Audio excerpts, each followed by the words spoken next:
seem like the type to love 'em, leave 'em, and disappear right after the song. So give me the night to show you, hold you. Don't leave me out here dancing alone. Baik, Assalamualaikum warahmatullahi wabarakatuh. Perkenalkan, nama saya Muhammad Nasrul dengan NIM A1124200. Baik, di sini saya akan mempresentasikan hasil UAS saya yang MK Telaah Kurikulum. Adapun materi yang saya bahas nanti, yang pertama yaitu esensi kurikulum dan komponen utama. Yang kedua yaitu prinsip dan pendekatan pengembangan kurikulum. Yang ketiga yaitu model evaluasi kurikulum. Dan yang keempat yaitu perubahan kurikulum. Dan yang terakhir yaitu masalah kurikulum. Nah, di sini saya akan menjelaskan esensi kurikulum dan komponen utama. Secara sederhana, kurikulum adalah pedoman operasional yang mengarahkan proses belajar agar peserta didik berkembang optimal dalam aspek pengetahuan, keterampilan, dan sikap. Jadi, kurikulum memengaruhi apa yang dipelajari, bagaimana cara belajar, bagaimana cara mengajar, serta bagaimana hasil belajar dinilai. Yang kedua yaitu komponen utama kurikulum, yaitu meliputi pertama, tujuan pendidikan, arah dan kompetensi yang harus dicapai peserta didik. Yang kedua, isi atau materi, konten yang dipelajari sesuai perkembangan ilmu dan kebutuhan masyarakat. Yang ketiga yaitu metode dan strategi pembelajaran, pendekatan guru untuk menyampaikan materi. Yang keempat yaitu evaluasi, proses penilaian untuk melihat apakah tujuan tercapai. Baik, selanjutnya yaitu prinsip dan pendekatan pengembangan kurikulum. Prinsip pengembangan kurikulum. Yang pertama yaitu relevansi. Sesuai kebutuhan peserta didik, perkembangan ilmu dan tuturan kehidupan. Kedua yaitu kontinuitas. Terencana secara berjenjang dari tingkat dasar sampai menengah. Yang ketiga yaitu fleksibilitas.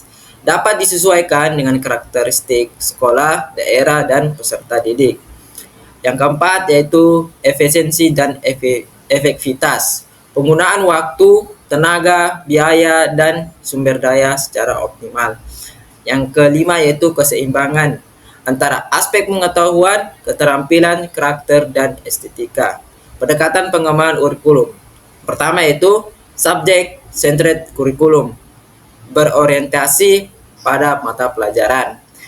Yang kedua yaitu learner centered kurikulum, fokus pada kebutuhan dan pengalaman belajar siswa.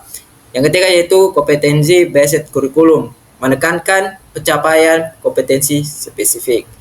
Yang keempat yaitu human civic approach, mengembangkan potensi dan nilai kemanusiaan peserta didik. Selanjutnya yaitu model evaluasi kurikulum.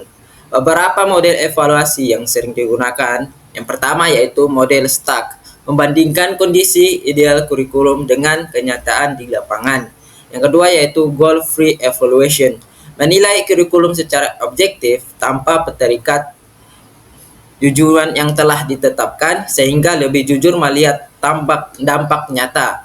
Yang ketiga yaitu model CIPP atau Context Input Process Product, digunakan untuk menilai keseluruhan sistem kurikulum mulai dari kebutuhan, perencanaan, pelaksanaan, hingga hasil akhir. Selanjutnya yaitu perubahan kurikulum. Perubahan kurikulum di Indonesia terus terjadi mengikuti perkembangan zaman dan kebutuhan masyarakat. Kurikulum pertama muncul pada tahun 1947, berfokus pada pembentukan karakter bangsa setelah kemerdekaan. Kemudian 1952, kurikulum diperjelas dengan materi yang lebih struktur. Pada 1964, kurikulum menekankan pengembangan potensi siswa melalui program Pencana Wadahana. Tahun 1968, kurikulum disesuaikan untuk mendukung stabilitas pembangunan nasional. Selanjutnya yaitu pada tahun 1975, pendekatan tujuan instruksional mulai dari diterapkan secara sistematis. Pada tahun 1984, pendekatan belajar aktif atau CBCA diperkenalkan. Kemudian pada tahun 1994, kurikulum kembali diperbarui tetapi dinilai terlalu padat dan membebani siswa. Nah, di tahun 2024 hadir kurikulum berbasis kompetensi yang fokus pada pencapaian kompetensi. Berikutnya yaitu 2026, kata SP memberi kewenangan sekolah dalam mengembangkan kurikulum sendiri.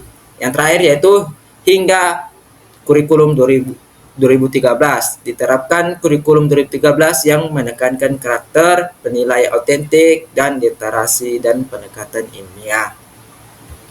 Baik, yang terakhir yaitu masalah kurikulum. Beberapa isu kurikulum yang sering menjadi fokus penelitian. Yang pertama yaitu kesenjangan antara kurikulum dan kebutuhan dunia kerja atau industri.